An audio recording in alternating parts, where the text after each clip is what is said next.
Okay. Hello, my friends. It is hopefully close to 4:05, and we are going live here. Awesome. Facebook was telling me it wasn't working there for a second, so um, all about anal glands. Like, how exciting does that get? And I was checking for my poop hat. I might put it on. We'll see. We'll see. All about anal glands, which I'm like, okay, who picked that topic? And oh yeah, that was me a few weeks ago. And then I'm like, okay, so what do I have to say about anal glands? And then of course, all kinds of information came up. So how's it getting better than that? So how's everyone doing out there? As we start these live chats here on Facebook, we're gonna hashtag our disclaimer. We're just having a chat. Hi Neely, this is not to be misconstrued, misidentified, or misplaced as veterinary advice at all. This is additional information so you are the empowered pet parent out there on the planet. So you have information, you have more choices, and you get to build that muscle so you know your animals. How's it getting better than that? So all about anal glands. We're just gonna start with the anatomy, super duper quick. If you are not familiar, they're actually not glands, they're sacs to begin with. We always call them glands. They're not. They don't function like glands in the body, like a thyroid gland. They don't do that. They're sacs that hold pretty foul smelling liquid most of the time, right? And they are at 4 and 8 o'clock around the anus. They're about the size of a small grape. Very exciting stuff here, I'm telling you. Yeah, sharing my awesomeness, talking about anal glands. And it's actually normal, and if you've really ever paid attention to your animal pooping, they release a few drops as a scent marking. And if you pay attention to the end of your animal's poop, you might even see it, and that's how it is normally dispersed. And then we're all yeah, thank you. Happy, like I got like laughy faces on that one. Or when they're stressed, right? You ever scare your dog, stress your dog, and then you get to smell anal gland smell? How much fun is that? So exciting. I have the pleasure as a animal chiropractor adjusting dogs and them releasing anal glands because it was stressful.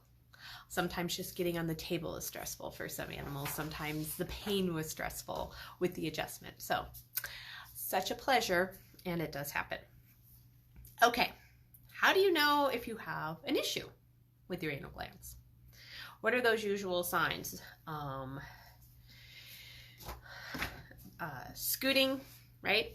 I can usually, well, again, occupational hazard, I get to be like face, dog butt, like close on occasion, and I can smell them. They smell a little bit different than poop. Such an exciting talk, I can't believe it. They can be biting, they can be licking, they can chase their tail. All of which my Doberman does on a regular basis. How did I get so lucky? He is currently the member of the pack that quote unquote struggles with them the most. And he does biting and he does the licking, and I don't think he's chasing his tail. I think he's just trying to get his nose up his butt. But it looks like chasing their tail, right? And I have found that they'll have trouble sitting, but they're usually pretty severely infected, impacted.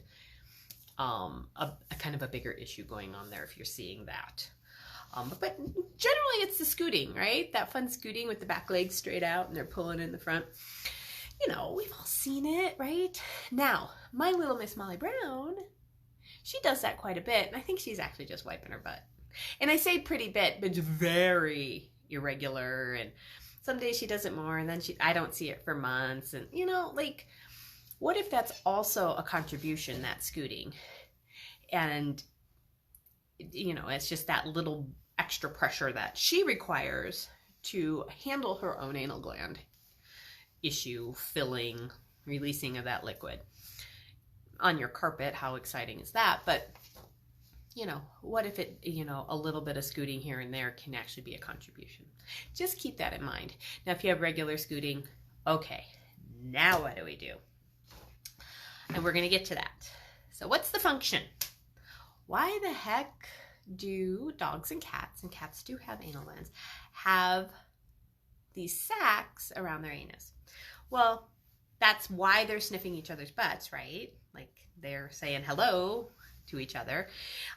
That's how they pee on things and they poop with these scented, this extra scent to mark where they've been, of course, right? Okay. But they're actually helpful in toxin removal. They actually contribute to the liver and the skin to remove toxins out of the body. So they are actually, you can kind of look at them as an extension of the skin. Like that skin is the largest organ, and a lot of toxins come out of that skin. And a lot of toxins get dumped into these anal sacs. So keep that in mind. They're not just there to be stinky and for them to smell each other's butts. They actually have a function in the body. And if you have chronic anal sac issues, whatever that is, it's not a standalone issue. I think this is probably the biggest takeaway point for today, is it's not, I have an anal gland issue. You have, what if, I put it in a question, right? We like our questions around here. What if you have a very toxic dog, and that is the obvious symptom of that? And how often do we get distracted by the obvious? Oh, his anal glands are infected again. His anal sacs are affected again, right? They're full again. They need to be expressed again. What if that's actually giving you a lot more information about what's going on with your animal as a whole and just how toxic they could be? So how does your animal get toxic? And I'm going to breeze through these because we could be here for hours talking about all of these, but I want them on your list. I want you to start looking at these things. I want you to start seeing your animal as a whole being, as part of a whole pack, as part of your life and living. It's not just, oh, they have an anal gland issue. That's what traditional medicine likes to do, is they want to call this being by the, oh, it's a broken wrist, or they have this, or they have this. What if it is the obvious symptom of a much bigger global thing that needs to be addressed, whatever that may be? Okay, so how do they get toxic? They get toxic from vaccines. They get toxic from medications, including heartworm and flea and tick.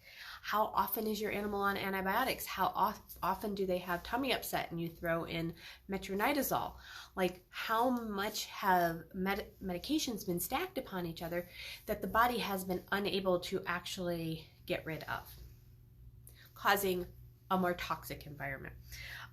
What about chemicals in general? What chemicals do you use on your floor that they walk on?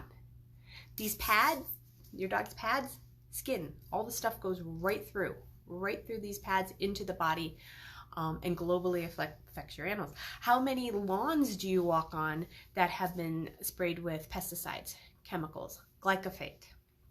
Okay, glyphosate is your Roundup. It is in pretty much every food we eat, and dogs seem to test the highest percentage of that because they're walking on these lawns. And then that takes us to the kibble, because your kibble is full of GMO and it's full of produce that has been sprayed with Roundup. So our dogs tend to have the highest levels of that going on in their bodies. So they're toxic. Okay. The other thing about kibble is it's not full of as much fiber to firm up the poop, because we didn't get to that yet, right? We need to firm up the poop. So the poop tends to be a little mushy, and if it's a little mushy, it won't naturally express those anal sacs as nature designed it to do, right? Okay. So, express or not to express anal glands. It is the question. I seem to have these questions a lot. To express or not to express? I vote for not to express. I vote for changing the fiber content. I vote for getting firmer poop so the animal can do it on itself. Some go as far as don't let your vet or your groomer even do it and let nature do it all. Okay, they are not designed to be a problem. They are designed to function with firm poop and clear out. And then when you get in there and start expressing, they don't have to work anymore.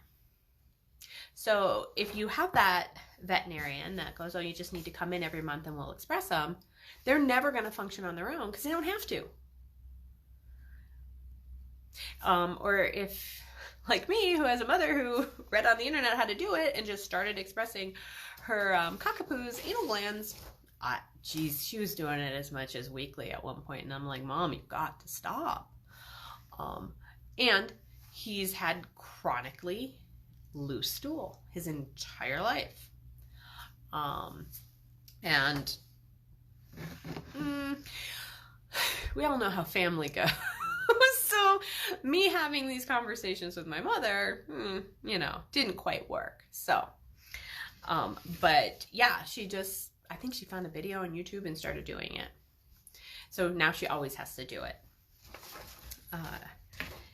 And I thought this would take longer. Oh my goodness. Sometimes I think I've got all this information and it flies right by, right? And then sometimes I've got nothing to say and I go on forever. It's so funny how that all shows up.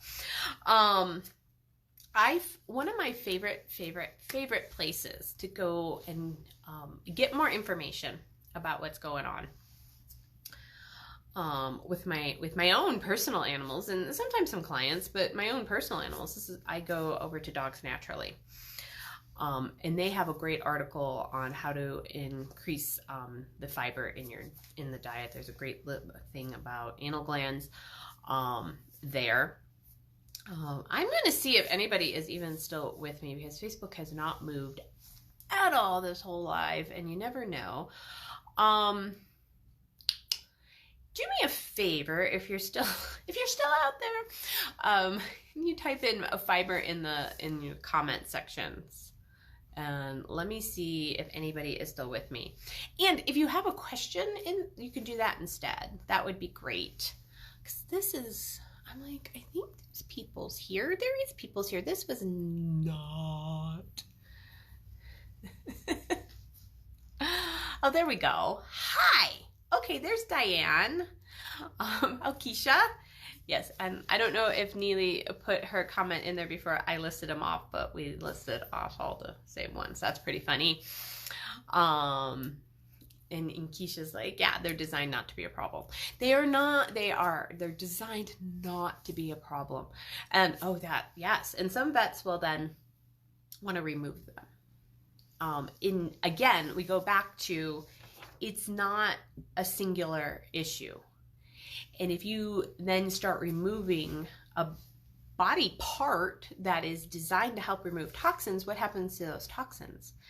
They now have one less route out of the body, which means those toxins have to get out another route or not get out at all.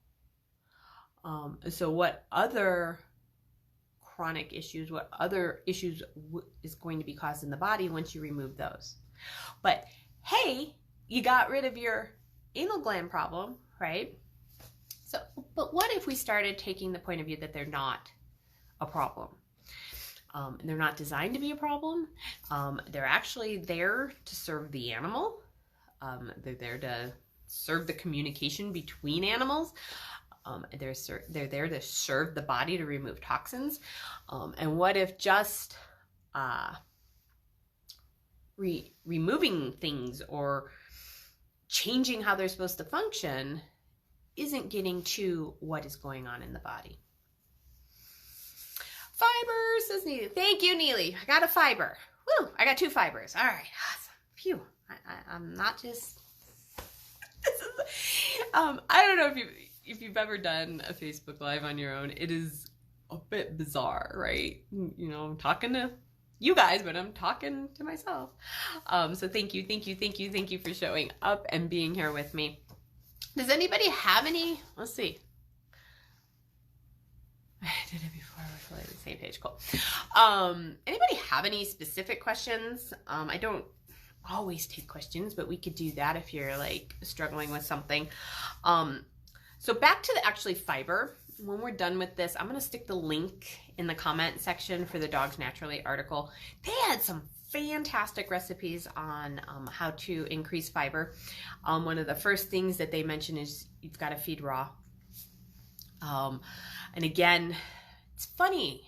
It's not really funny, but it's funny how it goes back to the one thing that goes in your animal multiple times a day as what does that foundation look like? What is that foundation setting up that body for? Is diet. It's one thing that goes in your beast every single day, twice a day.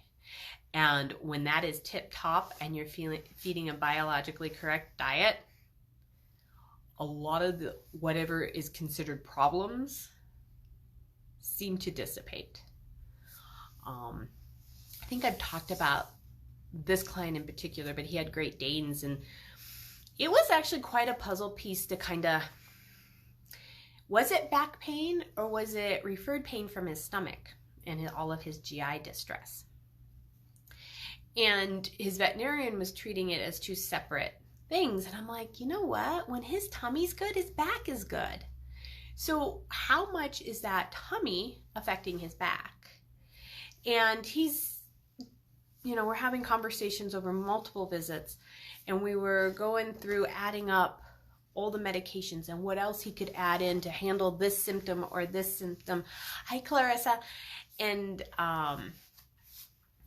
all that jazz. And I'm like, he's like, and he goes, what would you do? I'm like, well, we could keep playing the adding in the medication to handle one symptom to another, or you can just go raw. And there's no guarantees in life, but if you go raw, you have a better chance of that system just mellowing out, and that digestion, which the GI is king, settling down, and then we can really see what else is required. What else is required medication-wise, if there still is, supplement-wise, if there still is, and what if the cost of going raw actually ends up being cheaper than all the vet visits, even coming to see me, because hey, my target, because I'm a weirdo out there, is I want you out living your lives with your animals.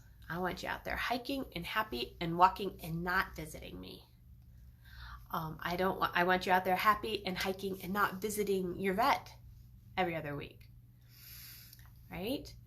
And what if getting clean, getting biologically correct, spending your money there will change where else you need to spend your money and what other time. You got to factor in your time. Right? I always factor in my time because I don't have time to be visiting XYZ and LMNOP every other week to figure out, you know, I'll spend my money on diet. Make sure that body is not inflamed, not eating a bunch of GMOs. You know what? This is part of what I love about feeding raw. And I didn't plan on getting over here, but this is where we're headed. Is I get to know every single ingredient that is going into my animal. When you are feeding a processed food and it says brown rice, you have no idea where that brown rice came from. And it says beet pulp. You don't know which source that beet pulp came for that bag, which could be different from the last 3 bags. And now it has been sprayed with a different pesticide that's irritating your dog, and you never changed their food. I'm a control freak of magnitude. That's the other reason why I love feeding raw. I'm a control freak of magnitude. I know they had 4 ounces of turkey. I know they had a 1/4 cup of goat's milk. Whatever it is, drives my husband nuts because I change it all the time too, which I have so much fun with. I don't know if I've talked about it here or other places, but you know, Neely and I have to thank Neely for the pork brains, because I was talking about pork brains and duck heads and duck necks and ground up this, and I have a blast. And I'm in charge. I get to be a control freak. And one of those things changes and I get something different in my animal, I know how to, well, let's take that back out. And that goes for where my supplements come from, and we can go on and on and on and on and on. Anybody still with me as I'm droning on out there? If you're still with me, write diet down below, down there, in the comment section. I would love to make sure everyone's with me. So today, all about anal glands. We went over really simple anatomy. Most pet owners are very aware of that. Signs of an issue, just keep them in mind. What their function is, what truly their function is, and it's not to be a problem, right? Everyone's, oh, anal glands must be a problem. And how our animals get toxic. That's just a handful of things. Oh, one thing I forgot to mention in chemicals, those air fresheners in your house, the things you plug into the plugins, OMG, pretty much make your house the most toxic environment. And then, where are those plugs? A little below knee level. Where's your dog's nose? That's what they're smelling all day long. Toxic, phony chemicals from those air fresheners. Actually, I have a really funny story. I started dating my now husband, and I think I was over at his house about, I don't know, 3rd, 4th date, whatever that was. And he had those Blade plug-in things all over, and literally, no joke, go, you want to see me again? You have to throw all that stuff out. And he did. And it's been a bit of a struggle over the next 12 years because he likes things to smell pretty. He's a much better homemaker than I am, really. Or maybe I'm just nose blind to dog at this point. It could go either way. But they are highly toxic. What chemicals are you using on the laundry? To wash the dog beds in. Let's start taking a look at all of that and how that can be impacting your animal. Express or not to express.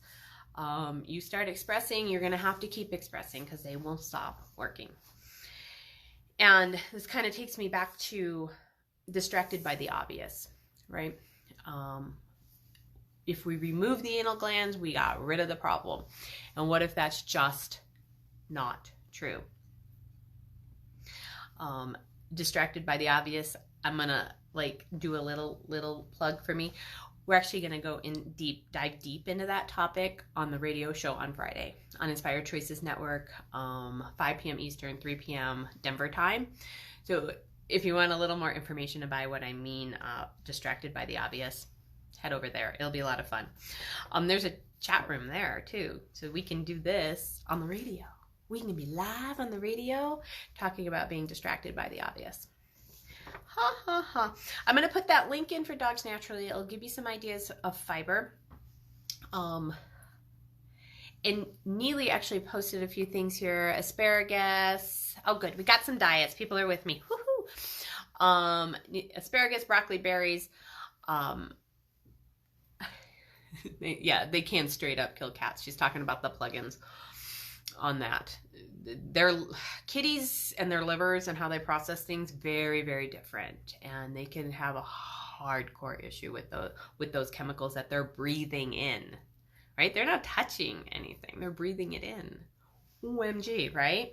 So what's it going to take for all of us to be aware of what's in our environment and how it can be impacting our animals and ourselves? It's not good for you either. Just saying. So I will put the link to that article in the comments below when I get off here. Have a quick read. Put a few things back in your bank, your file bank. as to what you need. And raw diets, that's like meat, like, and you could do vegetables. What if, like my Riggy Piggy and his anal glands, which is a management, we don't express them, but it's a management, and sometimes they're worse and sometimes they're better. One of my favorite things with them, because they are sacs, doing oral antibiotics, very difficult to get in there. There's not a lot of blood flow. You can't get them in there. With him, as a daily management, I love to spray essential oils on his butt. He does not love it, but I do. A, it makes it all smell better.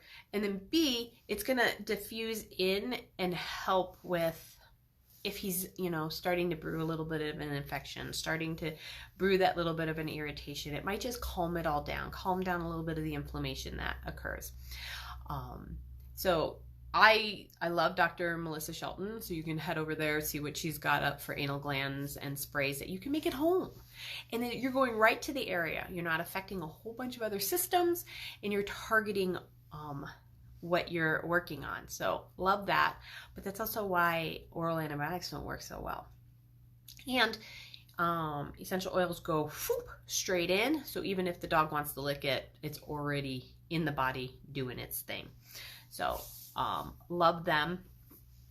So head over there, Dr. Melissa Shelton, Google her, you'll find her. She has her own line. She does a lot with essential oils and animals. Love her. Awesome sauce. Oh, and Riggy. I actually can't give him too many vegetables or berries or a pumpkin or anything else because that flares up his chronic yeast. This boy is a management of magnitude, right? That's how I handle him. I don't ever assume to ever get it right with him or wrong. It's just management. Okay, I see we're up to 8 viewers. If we get 2 more viewers before I'm done talking, I'll put the poop hat on. I'm just saying. What's it going to take? 2 more people. Hi, Mike.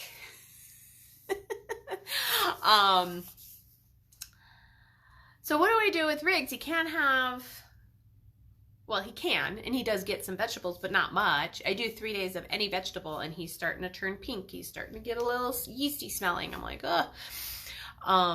Is when you're raw feeding or a raw feeder, it's the bone content of the food that firms up the stool. So, so even though they eat a lot of mush, you know, ground meat mush, we don't have loose stools in our household, in my pack. It's awesome. I am amazed by kibble poop in general.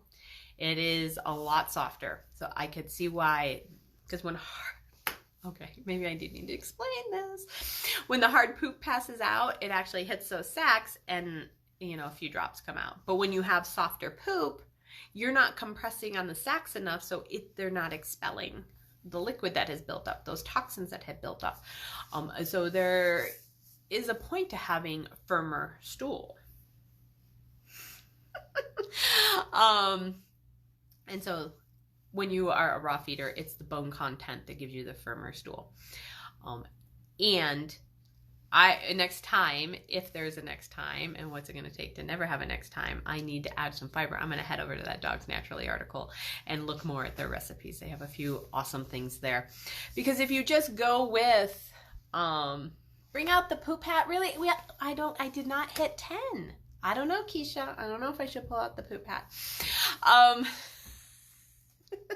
Okay, I'll pull out the poop hat since you asked, and people don't think I should do it. Okay, there's my poop hat. Let's see. I even did my hair. I should wear the poop hat when I don't do my hair. Okay, here we go. You know, how much fun can you have for $8 from the party store? Okay, my friends, my dear friends, I think that's all I have on anal glands today. You never know. Their day might bring more information. But if you have a dog that, actually I'm not done. I have another client, raw feeder. What was he having loose? No, he was having super duper hard stools. Quick fix. they had it on hand was to throw some canned pumpkin. And then I saw him, I'm like, what's going on? Because he smelled yeasty, and he had these big flakes, which tells me his skin's off balance, okay? And the carbohydrate load of the pumpkin may have been too much for him. So now what? So I'm actually going to forward her that article, and we made some other changes. We had a little chat about some other options for him, and upping. Actually, we wouldn't up the bone, we upped the tripe. Oh my goodness, so many different ways to go with this. All about anal glands. How exciting! Claire's okay.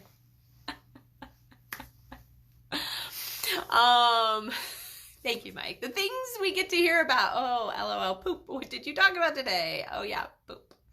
I talk about poop a lot, and I have a hat to prove it. All right, my dear friends, thank you for coming for a live chat on Facebook today all about anal glands.